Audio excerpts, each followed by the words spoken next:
Welcome to the Backyard Professor Responds videos.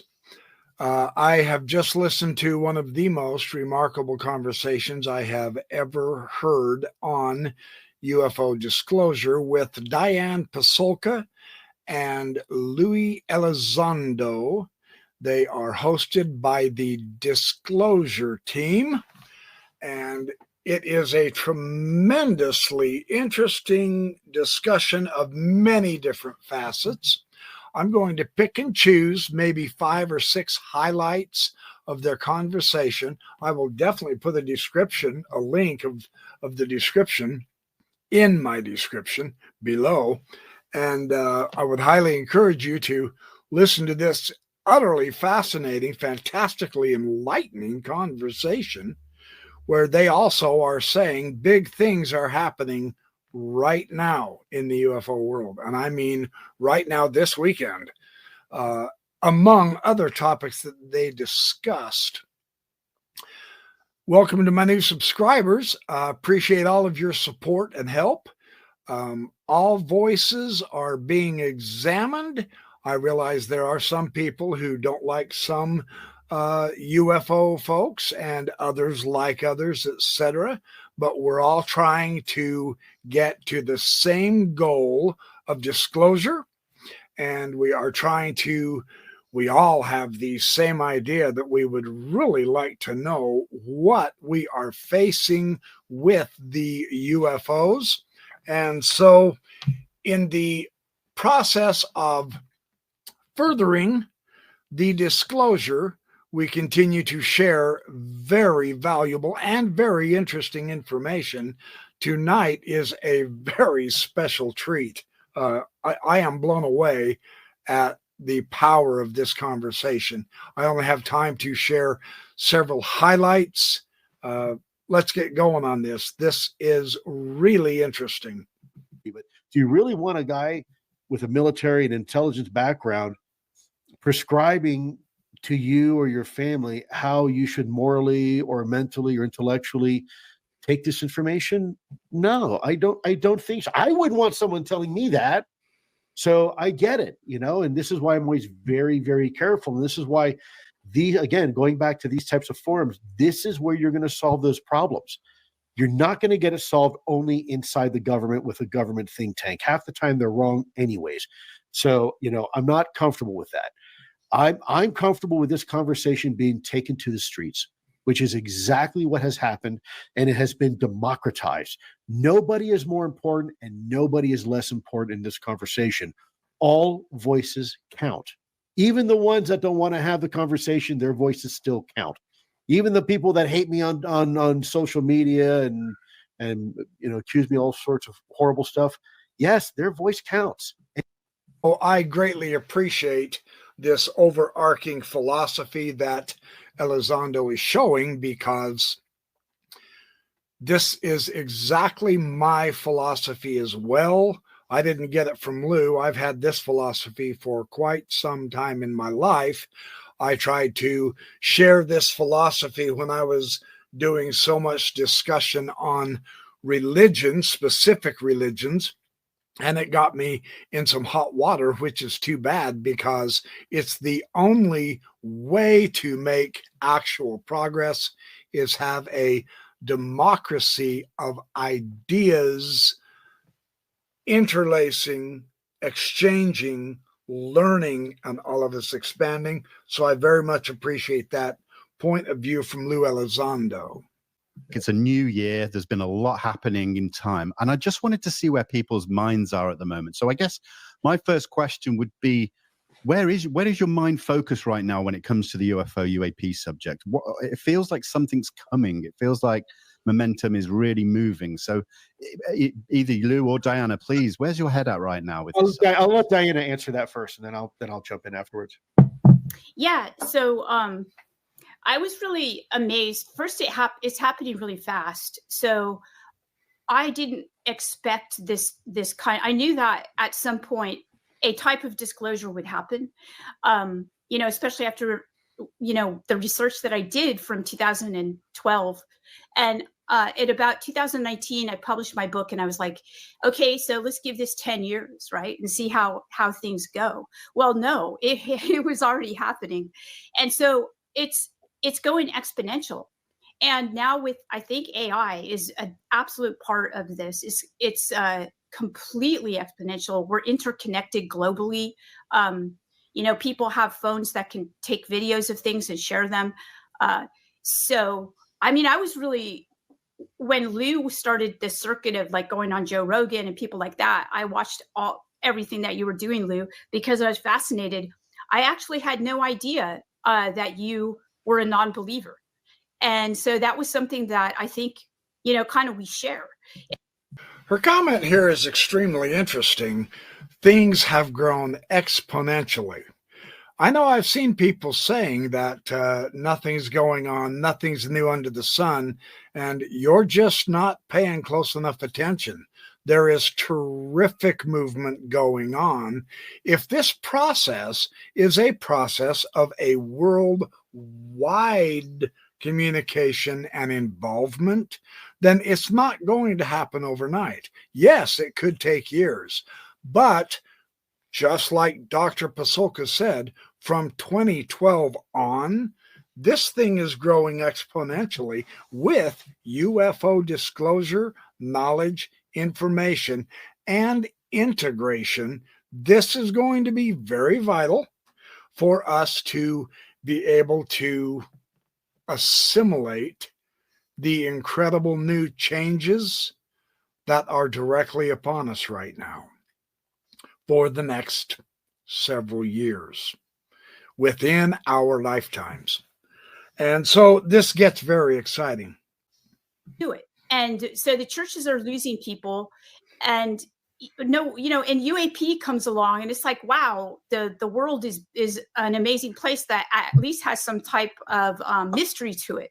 So yeah, I know that about it's a tragedy. So I don't know, the school thing, I don't think, Lue, that we can, honestly, I think it's going to implode on its own and rebuild itself. That's what I think is going to happen. And that needs to happen. Well, it's the old Phoenix adage, right? Sometimes you gotta burn it down for it to be reborn into something better.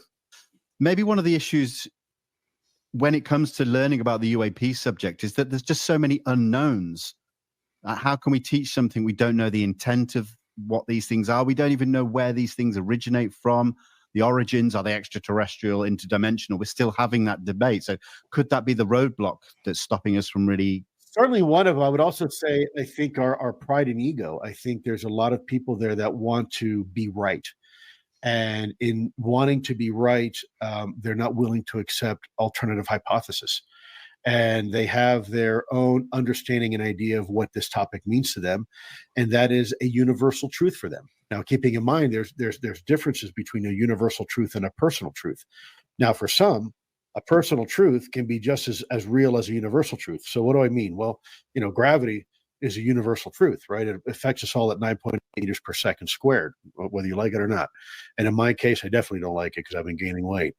But, then there's personal truths like religion or political affiliation, where people are just as sure that those are truths, but they're not shared necessarily with other people, right? Those views. So that's where it becomes a problem. And in the UFO topic, you have people that are so sure something is a certain way, they're not willing to listen to anything else. And then they create these little silos, these little enclaves that then will, if they feel threatened, that their narrative is being threatened, rather than listening and having dialogue, they attack.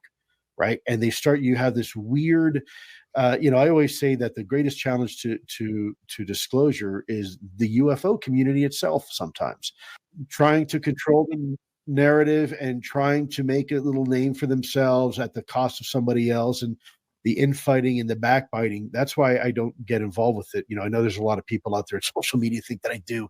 And I've got this weird cabal where I, maniacally sit behind my keyboard and ghostwrite a bunch of.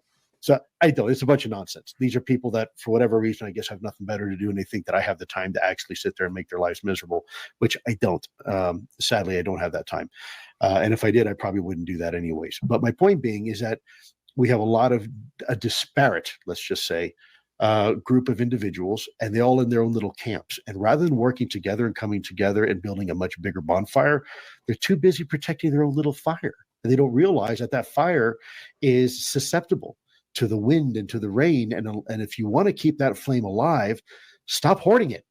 That was a delightful analogy, because we see that still in our own UFO community.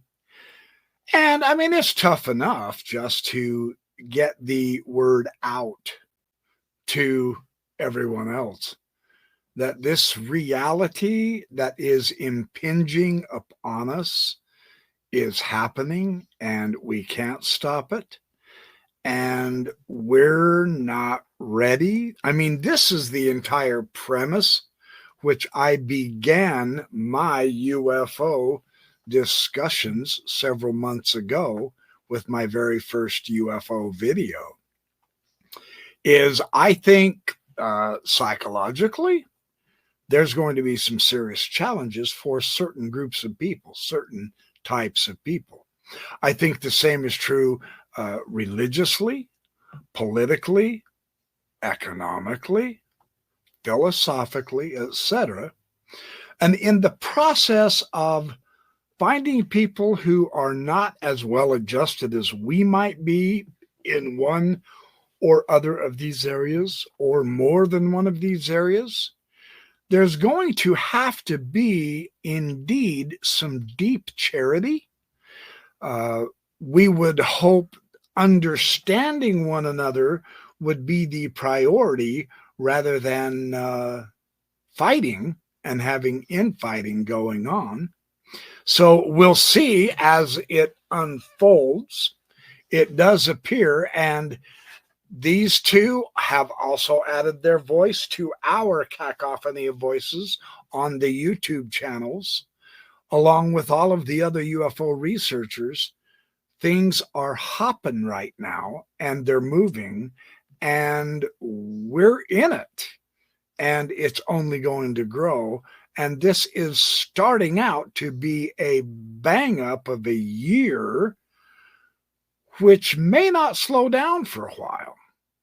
So we'll see, but this idea that I thought was particularly really quite important is to have a better understanding, a more sympathetic, maybe empathetic approach to those that this is going to come to with an absolute jolt. We're going to have to try to grasp, those of us who keep looking at all these YouTube channels and exploring the UFO texts, articles, various discussions, there may be some areas where we won't have to adjust as hard as, say, maybe some of our own loved ones or our neighbors, etc. Rather than letting it tear apart our society, I'm hoping we can use this as a building point for unification in our society. And these guys do talk about that in another clip, which I do have, which I will get to. Lose it. So maybe, just maybe, if we can all cooperate together from, just like you, from your standpoint, from Diana's standpoint, and Gary, who's not here, from his standpoint, all of you together, that's what needs to come. It needs to be a cohesive effort. Fair enough. Yeah, the question was asked, what is the biggest issue facing the UFO disclosure? And the idea is to come together with our various ideas we're helping get rid of the stigma and of the shaming. And this is absolutely a huge, important move. And this doesn't happen overnight. They spent decades shaming everyone. They were forcing people who claimed to have experiences into psychiatry offices.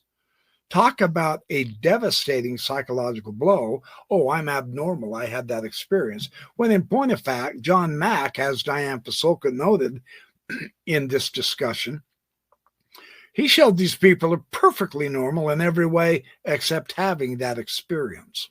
And that did not make them freaks of nature. It did not make them religiously evil and demonically possessed and all sorts of other types of bullshit that has been thrown at the public for decades because our government wants to keep it secret. Well, to hell with that kind of attitude from our government. Let's quit thinking we're abnormal and evil because we're having experiences with an alien race that just happens to be very real. Stuff like that is what makes this topic so utterly incredible. Let's keep going. They have a lot more to share.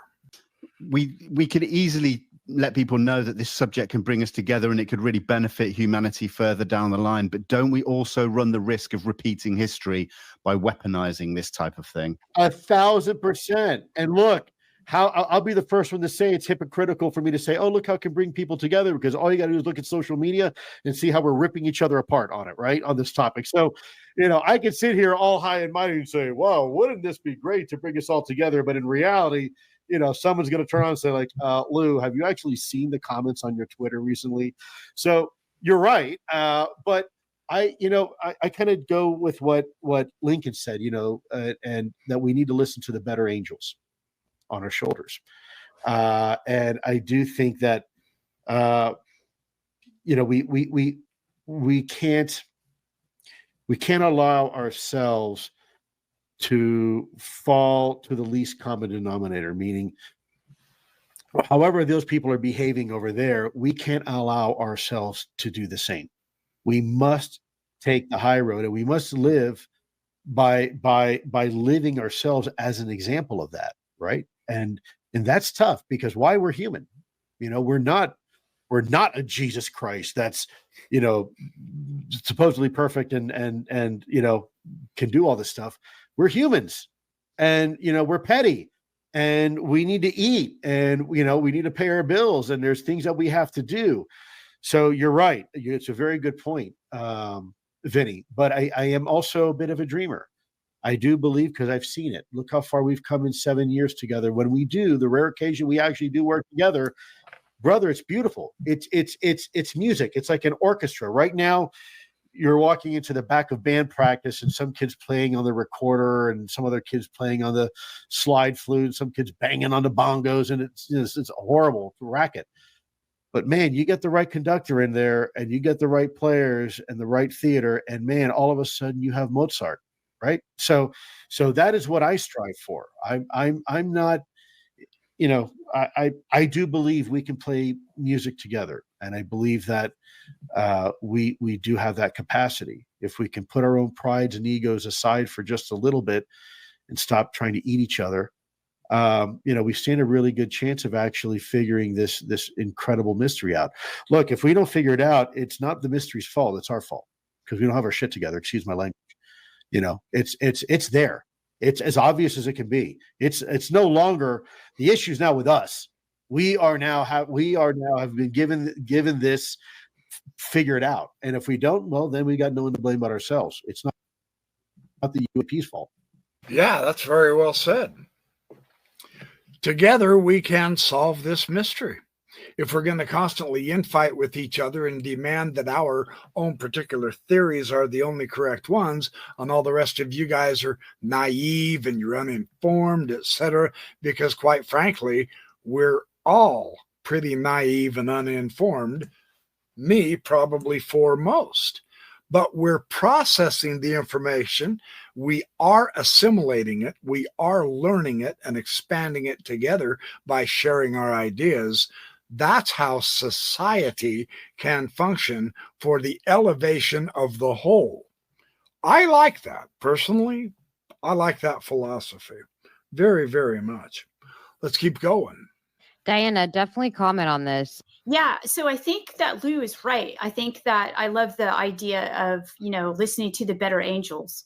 So I think that right now we're at a really unprecedented point where the historical tradition in, religions, basically, they're the functioning governments of our time, up until the secular age, which was modernity. It's now that we actually have the capability and the science to actually look at those events, those contact events, and figure them out. So here we're actually going to be, this is where science and religion actually meet. And I think this is fascinating. I was confused when the aerospace engineers reached out to me in 2012, and I thought, why do they care about this? Well, now I know, and it's the most exciting thing ever.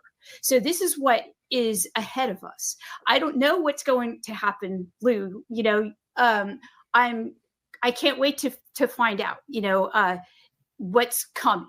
Okay. But I'm excited by the prospect that we can now take the types of technology that we're being gifted with, right? With, you know, AI supercharging our brains, really, in order to figure these kinds of things out. They look to be higher order beings, some good, some maybe not so, not so good. But they're there, just like Lou says, they're there. It's now up to us. And I think it's actually pretty exciting. Okay, looking toward the future with optimism, and the future is potentially now. And I mean it. I mean, like now. Tomorrow night is supposed to be, we shall see, we don't know. It is supposed to be a huge night for Ross Coulthart and News Nation with his brand new whistleblower. We shall see. But that's not the only thing that's happening as well either. So we're going to keep our eye on things and see what comes of it. But just because it's only one item doesn't mean it's a loss, because this is an accumulative effect from my stance, from what I'm seeing in just the short 3 months I've been involved in this issue. I'm seeing tremendous changes and growth and interesting issues, and I have gotten rather excited to even begin doing my own research with my own monocular. Once my skies will clear. Man, it's been snowing like crazy for days. It's just not opening the sky for me yet, but maybe that's as it should be. It's all good. I'll be patient. I want the skies clear, and I want it clear now. Otherwise, I'm not going to look in my monocular. Now, what kind of short-sighted silliness would that be on my part, because the skies didn't bow to my whim exactly when I want it to right now? To use an analogy, right? Yeah, I'd agree with that. And that just makes me think about, with everything that's going on and it's moving quite fast, something that does seem to unfortunately take a bit of a backseat is the experiencer. So where do they fit into the current narrative, the way things are going? And Diana, please, you know, you've written on that quite extensively. Well, I think first off, I think people have to be careful, because there are more experiencers than report, because many don't want to report. The work of John Mack showed that people who are experiencers are completely normal, except for having this experience. Because remember, people used to think they're delusional, and there's the idea that they're having, you know, delusional things happening to them. But Jeffrey Kripal did the stats, and I'm probably going to get it wrong, but about 10% of the population is, in many ways, these are experiencers, people who are having these anomalous experiences. They shouldn't become, they shouldn't think of themselves as special. I think that what happens is that consciousness is an access point, but we all have that capability. Okay. And some of us just shut it out with caffeine or, you know, nicotine or whatnot, right? Alcohol, whatnot. Too much exercise. You know, there's a lot of ways to shut it down because we don't want that experience. But the thing is that what I found, I like the work of John Keel, because he's an experiencer. So if you read his book, especially The Eighth Tower, you'll see, and this is borne out in religions too. If you look at the history of these contact events, a lot of the information given sometimes it's just not correct. So so people have to not, if they're having these experiences, a lot of times they attribute extraordinary accuracy to it. This being told me that I needed to do this and that this would be a new game-changing technology. I get these emails every day now, by the way. And, well, wait a minute, that being is most likely not right. Or how do you know that this is correct? Or a lot of times it turns out to be just not correct. So for everyone that does, and there have been people who said, I was given this information in a dream by this luminous being, and now they've created this amazing technology. For every one person that does do that, there are probably like 50 other people that have had the same experience, but nothing comes of it. So I believe that this is a normal experience. You see it in every culture. Two very interesting items that stand out here to me is, number one, we don't want the experience, so we shut it down. Nicotine, alcohol, whatever. We exercise too much. I would add another point. We let government take the lead and tell us what is real, which is really odd, because we know the government lies its ass off to us. Yet we all have access to this consciousness, to this UFO experience. Why are we letting others tell us what the truth is when we can find out for ourselves? And I'm talking to myself, but I've taken the next proper step. I've gotten some equipment, and I am going to get more equipment as time goes on, and I'm going to find out for myself what's real. That I would propose, even though it's a subjective knowledge, for me, it is the absolute best way for me to find the truth myself, right?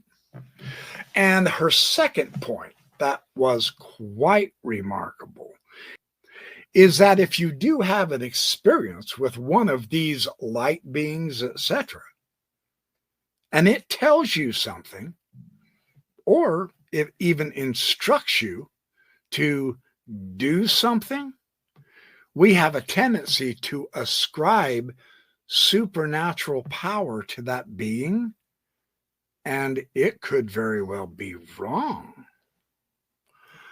Now, that is not a thought that has ever struck me before. Ironically enough, weirdly enough, there's nothing says these beings are 100% correct at all. And in fact, they probably aren't. So that is a deeply interesting point as well. Finally, I will close with this final point, encouraging you. This is about a 2.5-hour discussion, and it's absolutely delightful. This is one of the better discussions I've heard in quite a while. I thoroughly enjoyed this. Let's get to this last point. It seemed to be like a perfect type of collaboration. Well, I'm really glad to hear you say that, Diana, because I actually put something out today in response to the new administration coming in. And part of that, I actually emphasize the need to get academic scientific communities engaged. We cannot have a whole of government approach if we do not include the scientific and academic communities. And I think that's something that's been lacking for some time. So I'm really, really happy to hear you say that. And also, if I can, just for you, Carolina and Vinny, first of all, thank you for having me on. I didn't get a chance to tell you that earlier, but thank you. It's a true honor and privilege. And now to be having this conversation with Diana as well, absolute legend in the field. And then you folks that are literally taking this topic to the streets. And really, that's probably one of the other reasons, besides the work of folks like Diana Pasulka here, the work that you're doing every day, day in and day out, having the conversation by the water cooler, having the conversation around the dinner table, having the conversation in your bedrooms or living rooms or wherever it may be. You're making a tremendous difference in destigmatizing this topic. So huge thank you to you both. Thank you to Diana Pasulka, and a huge thank you to your audience too, that are just as part of this. At this point, it's really almost like a movement, isn't it? That are part of this initiative, as the rest of us. And look at this, right? Look how wonderful this is. Right now, we are 4 people separated by thousands of miles, in some cases continents. We're separated by gender. We're separated by political affiliations. We're separated by virtually just about everything, even including our background, right? Professional skateboarder, military guy, academic, and An whatnot. amazing saleswoman. Well, more than that, I heard a little bit about your background with some of the movies that your friends and colleagues are involved with. I'm not sure. I didn't want to say anything if I didn't have permission to say it. But my point being is that here we are having this conversation, and look at the demographics now, right? We have different age groups, we have different genders, and this is the magic that people like, particularly you, Vinny, and Carolina, bring to the conversation. You're breaking down these silos, these barriers, where it used to be just a bunch of old gray white dudes having this conversation. Now it's really becoming a global conversation. And I just want to tip my hat to you and thank you very much.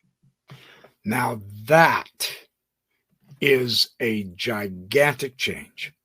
That is the essence. That's the cream of the crop change that shows me that by pushing, by keeping this subject alive, by putting up with the nonsense, both within our community and from without, by coming to a better understanding of all of the various nuances, by being patient because we don't have the proof we each individually demand right now, and yet it's not the same old, same old.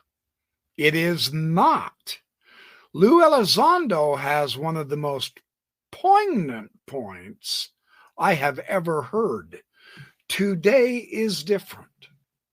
Today is vastly better, more friendly to the discourse, which means we are going to be that much more capable of solving the mystery together, no matter who we are, no matter where we are, no matter how we are, no matter what we are, religiously, politically, culturally, scientifically, or otherwise.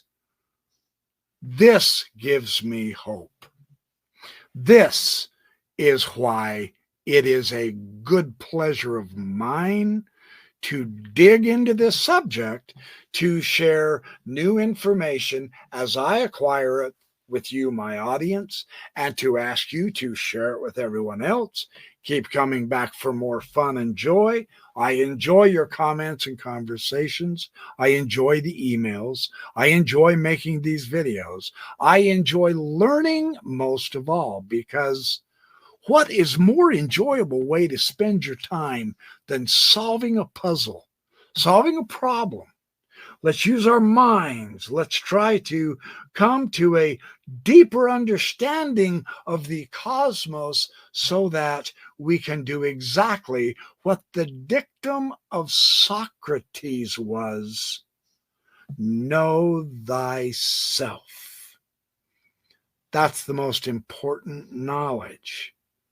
By doing this, we fulfill our lives.